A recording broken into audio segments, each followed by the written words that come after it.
Dial M for Murder doesn't seem like it should be a great suspense movie. The setup is kind of laid out for you. It's never a question of who done it. You know who done it from the very beginning. Ray Milland is trying to bump off his wife, Grace Kelly, to get her money. That's the setup. Where does the suspense come? Hitchcock found plenty of it. Well, so did the playwright, Frederick Knott, but Hitchcock knew how to squeeze every drop out of that premise. And then he hired this British actor named John Williams, who was not a terribly familiar face at that time, to play the inspector, the police inspector, and he almost walks away with the movie.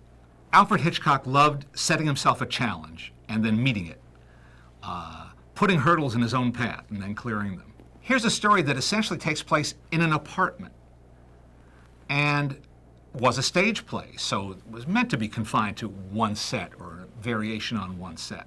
But now it's a movie. It's a big movie on a screen. How do you open it up? That's the phrase they use when they take a play and adapt it for movies. Well, he didn't open it up. He just used his ingenuity to find interesting and compelling ways to stage the scenes. And on top of that, he decided to shoot it in 3D, which was the vogue of the moment.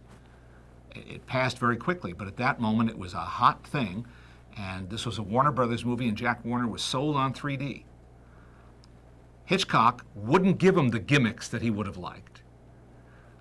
Didn't have people poking, their finger at the camera or anything like that.